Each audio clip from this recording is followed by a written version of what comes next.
میں نے زندگی میں کبھی اسکول کا منہ تک نہ دیکھا تھا، اسی لیے میں ان پڑھ عورت تھی، تو مجھے کمانے کے لیے کسی ہنر کی ضرورت تھی، جو ہنر میرے پاس موجود نہ تھا۔ میرے پاس تعلیم اور ہنر دونوں کی کمی تھی۔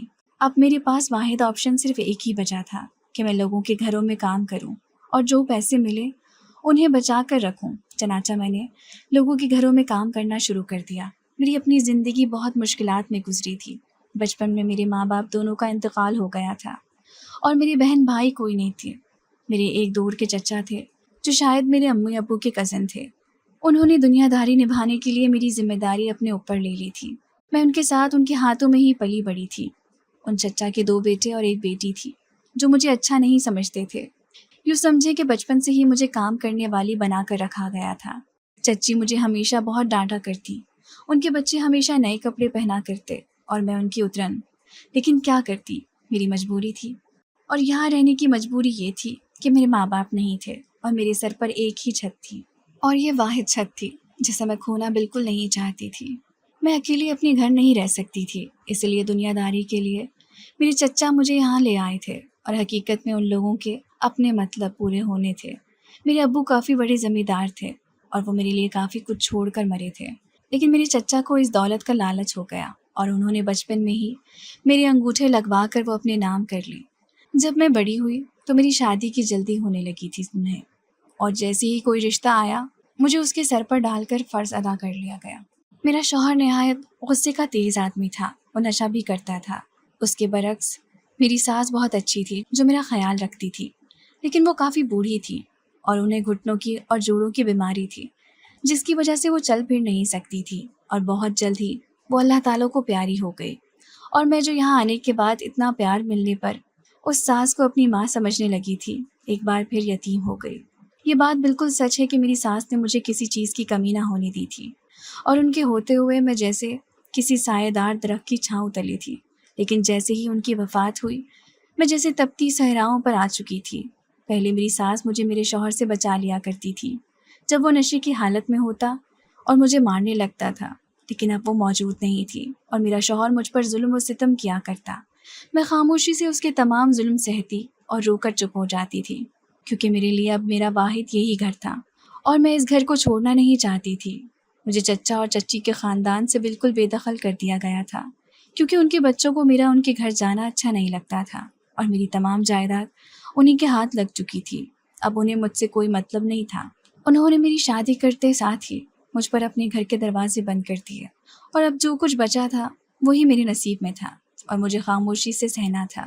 زندگی بہت دشوار تھی۔ میرا شوہر بالکل نہیں کماتا تھا، اسی لیے مجھے کمانے کے لیے لوگوں کے گھروں میں جا کر ان کے برتن دھونا پڑتے تھے، ان کے کپڑے دھونا پڑتے تھے۔ اللہ تعالیٰ نے اولاد سے بھی نہ نوازا۔ دل میں یہ خواہش رکھتی تھی کہ میں اللہ تعالیٰ کے گھر جاؤں اور اس کو اپنی زندگی کے تمام حالات سناؤں، اس کے گھر کے سامنے بیٹھ کر آنسوؤں سے رو کر اپنی فریاد سناؤں اسے، اور اس سے کہوں کہ مجھے اپنے پاس بلا لے۔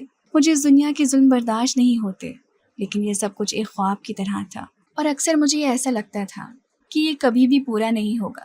میرے گھر کے حالات بہت خراب ہو چکے تھے، اور جو پیسے میں لوگوں کے گھروں میں سے کام کر کے کمایا کرتی تھی وہ گھر پر ہی لگ جاتے تھے، اور اگر کچھ بچا لیتی تھی تو وہ بدقسمتی سے شوہر کے ہاتھ لگ جاتے، جو اس کو نشے کی چیزیں لے کر آنے میں مدد کرتے، اور وہ مجھ کو مارتا پیٹتا، مجھ سے وہ پیسے چھین کر چلا جاتا۔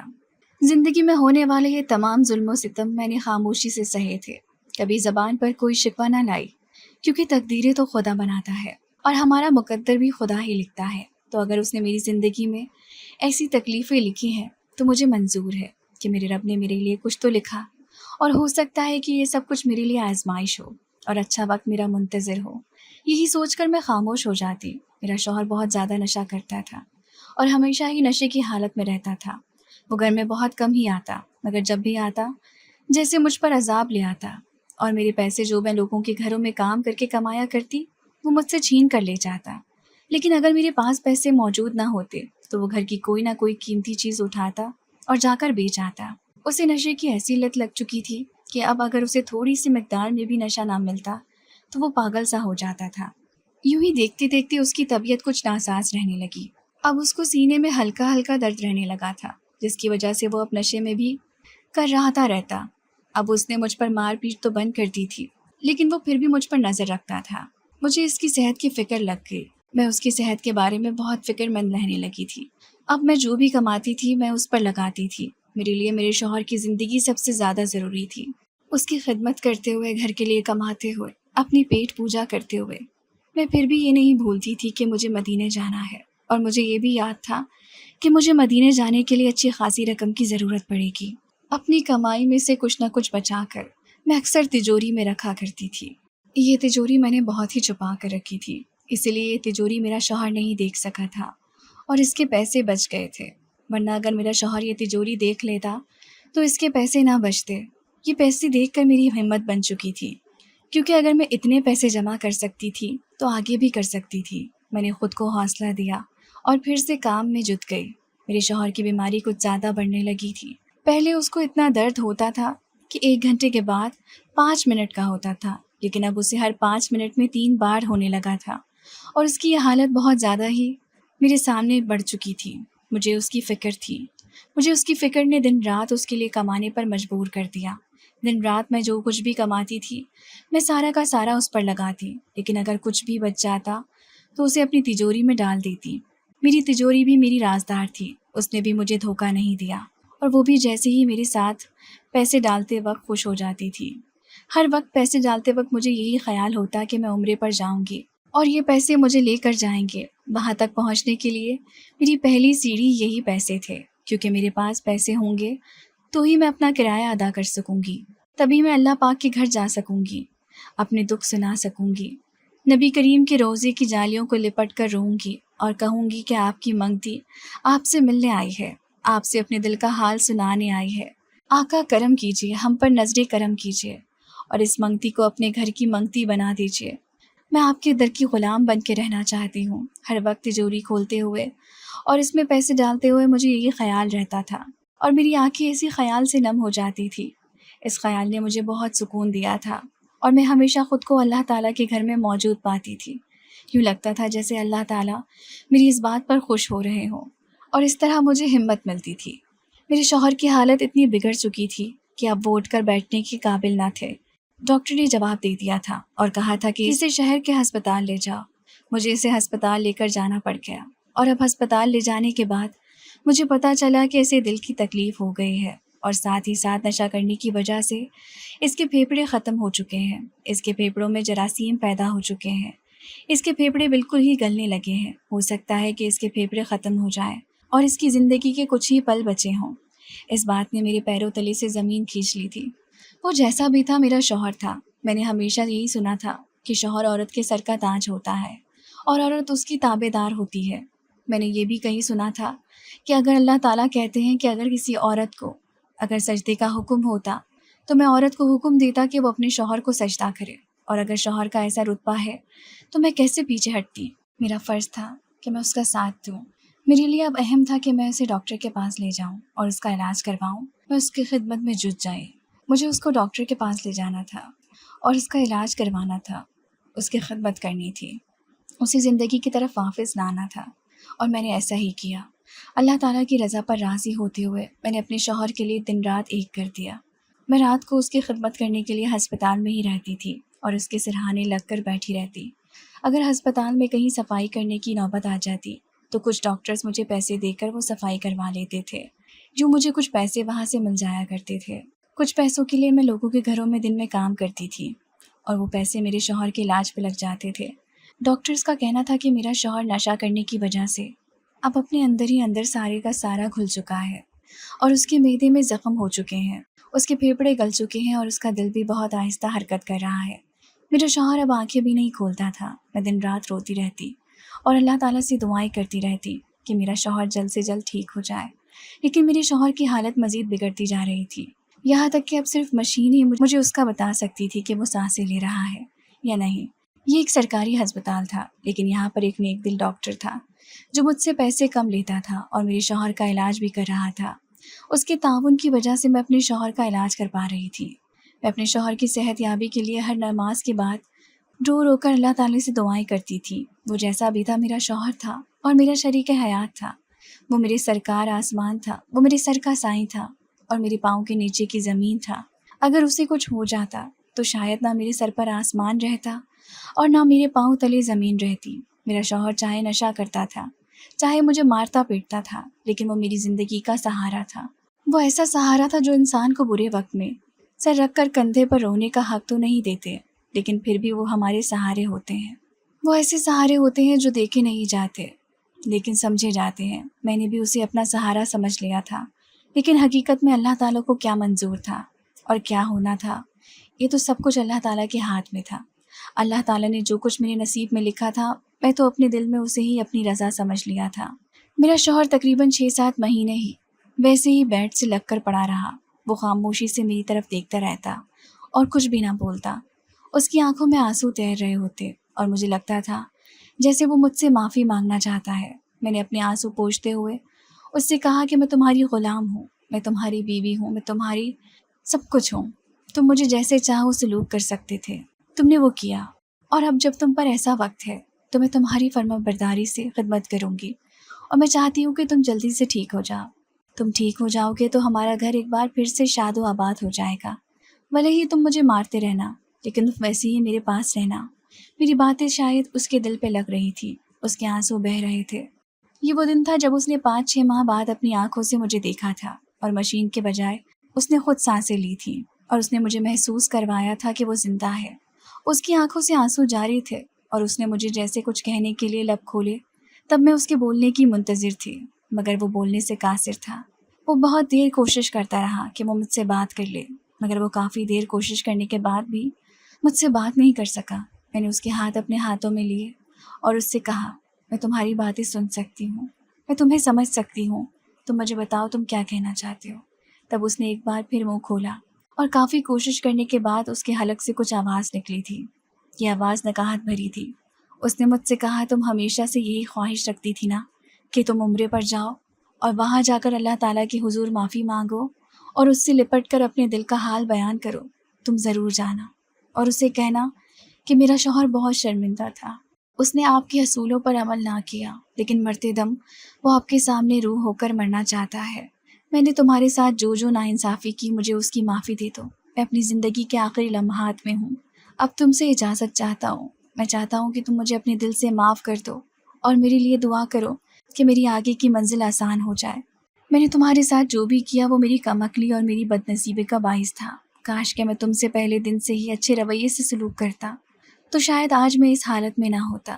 میں جانتا ہوں کہ اللہ تعالیٰ نے مجھے میرے کرموں کی سزا دی ہے، لیکن اب اپنے آخری وقت میں سب کچھ سمجھ چکا ہوں۔ جس طرح میں نے دیکھا کہ تم میری اتنی خدمت کر رہی ہو، میرے لیے تم نے اپنے دن رات ایک کر دیے، تم نے لوگوں کے طعنے سہے پھر بھی میرا علاج کروایا۔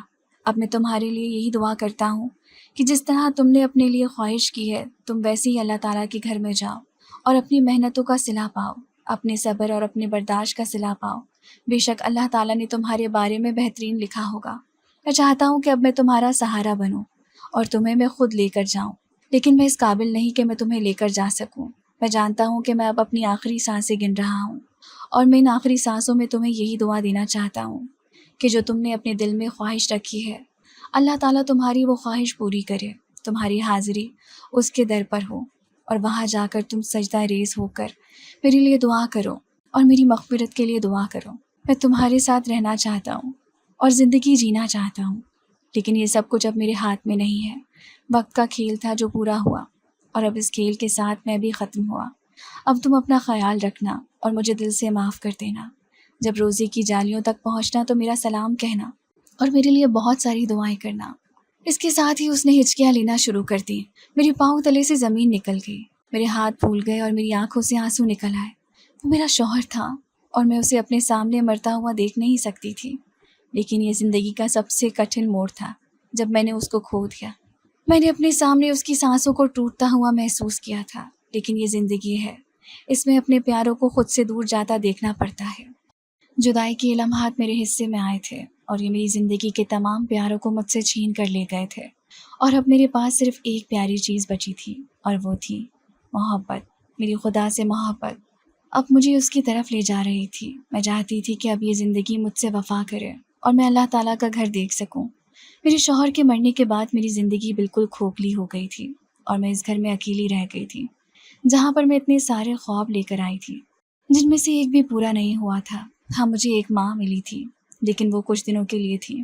اس کے بعد میرے ساتھ زندگی نے بہت بڑے کھیل کھیلے تھے، اور اب جو کھیل وہ کھیل گئی تھی اس نے مجھ سے سب کچھ چھین لیا تھا۔ اب میں لوگوں کے گھروں میں جاتی تھی، میں پھر سے لوگوں کے گھر کام کرنے جاتی، کام کرنے کے لیے، اور اب یہی ایک مقصد تھا جو باقی رہ گیا تھا۔ اب میرے دل کی جو آس تھی وہ مکمل ہونے کو بےتاب تھی۔ اب میری زندگی کا صرف ایک ہی مقصد بن چکا تھا، میں مدینے جلد سے جلد جانا چاہتی تھی۔ میں بوڑھی ہو گئی تھی اور میری ہڈیوں میں اتنی طاقت نہیں تھی کہ میں اپنے لیے کما سکوں۔ میں اپنے لیے کماتی تھی لیکن میں اپنے لیے کھاتی نہ تھی۔ میں جن کے گھر کام کرتی تھی وہاں پر مجھے کچھ بچا کچا مل جاتا تھا جو میرا پیٹ بھرنے کے لیے کافی ہوتا تھا۔ باقی کے سارے پیسے میں اپنے عمرہ پر جانے کے لیے تجوری میں رکھ دیتی تھی۔ تجوری بالکل میرے سامنے ہوتی تھی۔ اب میرا شوہر بھی نہیں تھا جس سے مجھے خطرہ ہوتا، لیکن رات کو اسے میں اپنے پاس رکھ کر سوتی تھی۔ رات کو اپنے خوابوں میں اڑ اڑ کر مدینہ جایا کرتی تھی۔ تجوری کو دیکھ کر میرے سامنے ایک منظر آنے لگتا تھا، اور اس منظر میں ہلکی ہلکی بارش میں مدینہ منورہ میں خانہ کعبہ کے سامنے بیٹھی فرش پر آنسو بہا رہی ہوتی تھی، اور وہاں پر میں اس کے سامنے سجدہ ریز ہو جاتی۔ ایک سکون کی لہر میرے دل میں گھر کرتی اور میں آنکھیں موند کر سو جاتی تھی۔ اب میری زندگی صرف یہیں تک محیط ہو چکی تھی۔ اس دن بھی میں جب واپس آئی تو میں نے اپنی تجوری کے اندر پیسے ڈالتے ہوئے ایک بار پھر سے اس پیسوں کو گننا تھا۔ ابھی کچھ پیسے اور باقی تھے جو میں نے کمانے تھے، اور کچھ دن اور باقی تھے۔ شاید انتظار لمبا تھا، یعنی میری انتظار کی گھڑیاں ابھی اور طویل ہونے والی تھی، لیکن ابھی بھی میں نے یہی سوچا کہ میری منزل قریب ہے اور مجھے کچھ ہی وقت لگنا ہے۔ چنانچہ میں نے مسکرا کر اپنی تجوری کو دیکھا جو مسکراتے ہوئے میری طرف دیکھ رہی تھی، جیسے کہ کہہ رہی ہو کہ دیکھو تمہاری محنت رنگ لائی ہے، آج تم سوکھرو ہونے والی ہو، بس کچھ وقت لگنا ہے، بس تھوڑے دن کی بات ہے، پھر تم دیکھنا تم اپنے ارادوں میں سوکھرو ہو جاؤ گی۔ میں نے مسکراتے ہوئے اپنی تجوری کو بند کیا اور اسے اپنے ساتھ ہی چارپائی پر رکھ دیا۔ پھر میں اسے دیکھتے ہوئے سونے لگی۔ میری آنکھوں میں آج بھی وہ منظر چھانے لگا تھا۔ میں دھیرے دھیرے خواب بننے لگی تھی۔ میری آنکھوں میں وہی منظر پھر سے تیرنے لگا۔ میں خانہ کعبہ کے سامنے بیٹھی ہوں اور میری روح جیسے معطر ہونے لگی تھی، جیسے میں مدینہ منورہ کے فرش پر بیٹھی ہوں، سامنے خانہ کعبہ ہو اور ٹھنڈی ٹھنڈی ہوا چل رہی ہو، اور میں خوشی سے جھوم جاؤں اور پھر خانہ کعبہ کے سامنے سجدہ ریز ہو جاؤں۔ یہ میرے روزانہ کا خواب تھا جو میں نے آج بھی دیکھا تھا۔ کل پھر سے صبح ہونی تھی اور مجھے پھر سے اپنی کمائی کے لیے نکلنا تھا۔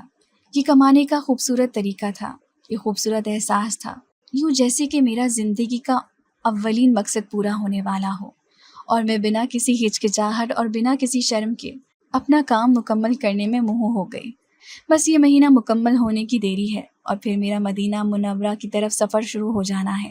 میں نے اپنے آپ کو ایک بار پھر تسلی دی اور اپنے کام میں لگ گئی۔ جلد سے جلد جانے کی خوشی اور جانے کا احساس میری بوڑھی ہڈیوں میں جان جیسے بھر چکا تھا، اور مجھے یوں لگ رہا تھا کہ جیسے میں کام کروں گی تو مجھے فوراً پیسے مل جائیں گے اور مجھے فوراً وہاں جانا پڑے گا۔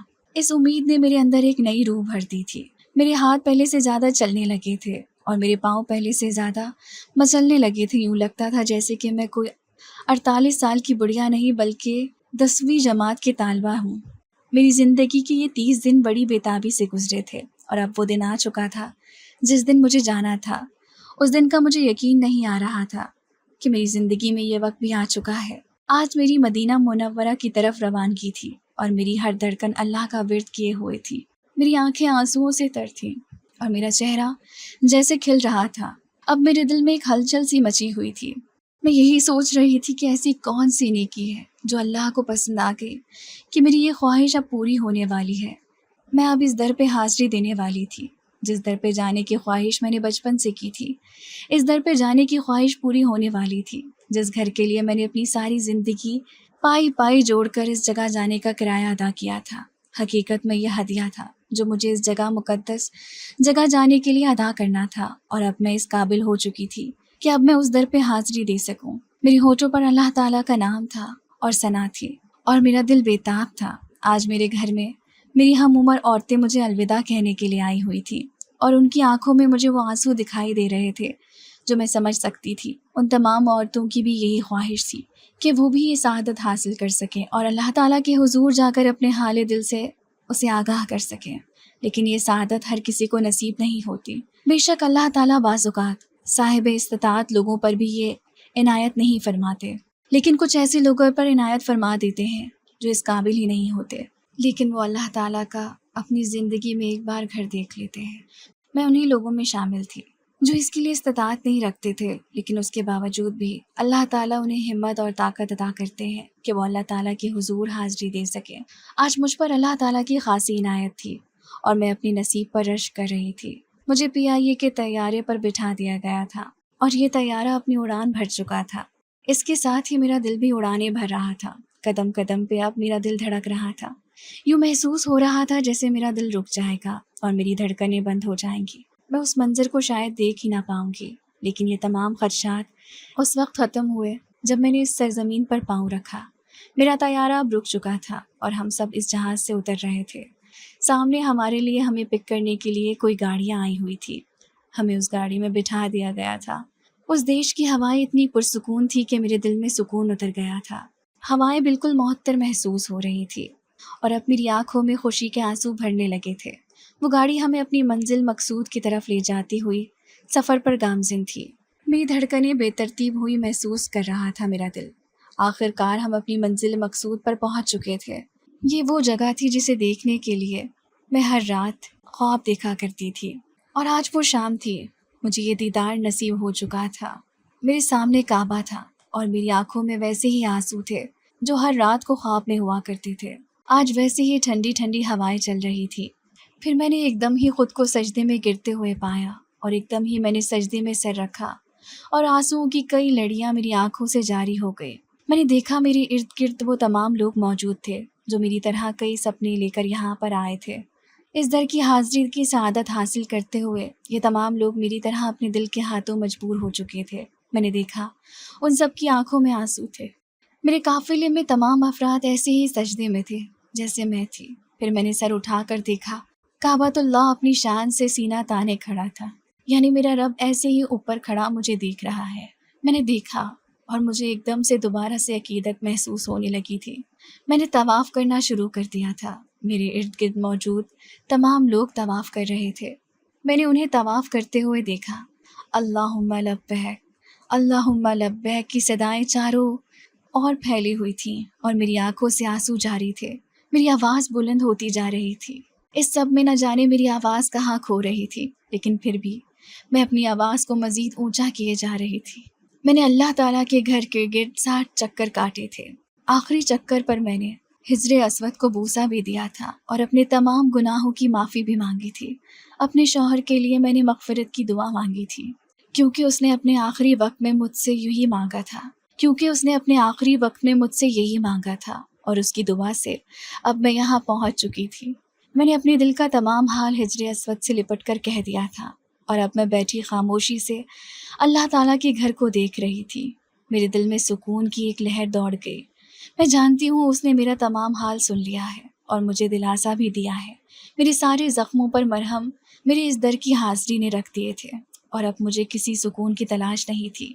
اب میں چاہتی ہوں کہ میں یہیں پر بسیرا کر لوں، اور کاش کہ میری زندگی بس یہیں کچھ دن ہو۔ جو کچھ دن میں یہاں گزارنے والی ہوں، کاش کہ ایسا ہو جائے کہ یہ وقت یہیں ٹھہر جائے، یا پھر کاش کہ ایسا ہو جائے کہ میری سانسیں یہیں تھم جائیں اور مجھے جنت البقیع میں دفن کیا جائے۔ اب میں دعا کرتی ہوں کہ جس طرح اللہ تعالیٰ نے میری غربت اور پریشانیوں کے باوجود بھی مجھے اپنے در پہ بلایا ہے، اسی طرح میری طرح روتی، سلگتی اور تڑپتی ہوئی تمام عورتوں کو اپنے در کی حاضری نصیب فرمائے۔ آمین۔